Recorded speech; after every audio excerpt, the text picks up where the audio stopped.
Rescue operation और अब तक की तहकीकात से मुतालिक जानेंगे अपने नुमाइंदगान से। हमारे साथ मौजूद हैं राफे हुसैन, सलमान लोधी। उनसे जानेंगे कि ऑन स्पॉट क्या सूरत हाल है। पहले सलमान लोधी, आपकी जानिब आएंगे, किस मुकाम पर आप मौजूद हैं और यहाँ पर रेस्क्यू का अमल कहाँ तक पहुँचा?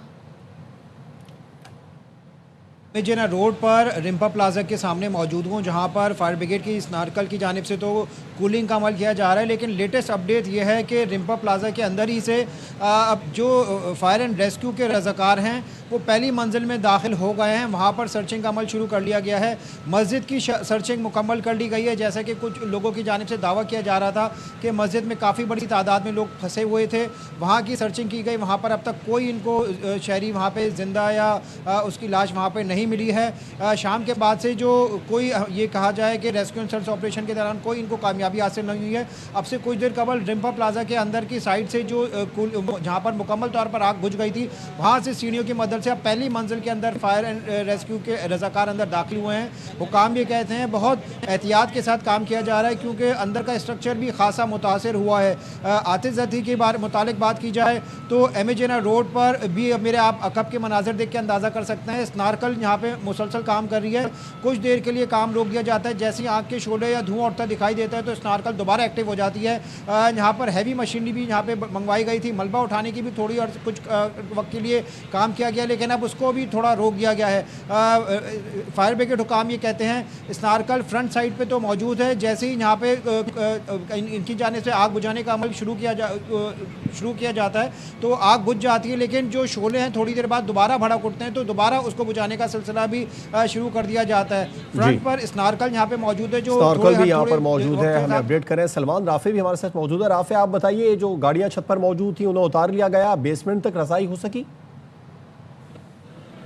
बिल्कुल, देखें इस वक्त भी रेस्क्यू अमल जारी है और मैं अकबी हिस्से में मौजूद हूँ जो कि उसका हिस्सा गिर चुका है। इस वक्त जो रेस्क्यू एहलकार हैं, जो फायर ब्रिगेड के एहलकार हैं, वो रास्ता बनाने की कोशिश कर रहे हैं ताकि वो दाखिल हो सकें, लेकिन उन्हें कामयाबी हासिल नहीं हो रही है। अब से कुछ देर पहले जो जनरेटर्स यहाँ पे मौजूद थे उनको यहाँ से मुंतकिल किया गया है। जो मलबा यहाँ से उठाया जा रहा है वो KMC वर्कशॉप में उसको जो है वो डंप किया जा रहा है। इसके साथ साथ जो फर्स्ट फ्लोर पे मस्जिद थी वहाँ से भी कुरान पाक को जो है बाहिफाजत निकाला गया है। बताया गया है जो रज़ाकार थे कि कुरान पाक को एक भी जो है खराश नहीं आई है, बिल्कुल सही सलामत वो कुरान पाक के जो नुस्खे हैं वो जो है वो वहाँ से निकाले गए हैं। इसके साथ साथ इस वक्त जो है वो मेरे कैमरामैन अदनान दिखाएंगे कि जो स्नारकल है वो छत पर जो है वो इस वक्त जो है वो पानी फेंक रही है।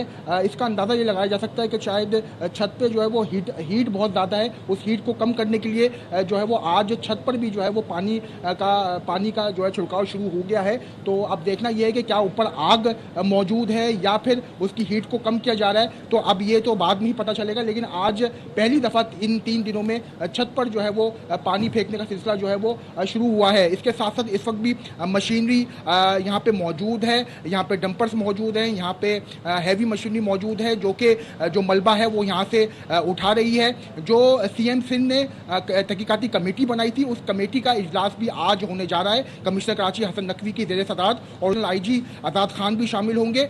दीगर किन लोगों को शामिल किया जाएगा इसका फैसला आज किया जाएगा और ये कमेटी जो है वो आग लगने की वजूहात, जिम्मेदारों का तयन और सज़ा जो है उस हवाले से इसका तयन करेगी और फिर इसकी रिपोर्ट जो है CM सिंध को भी पेश की जाएगी।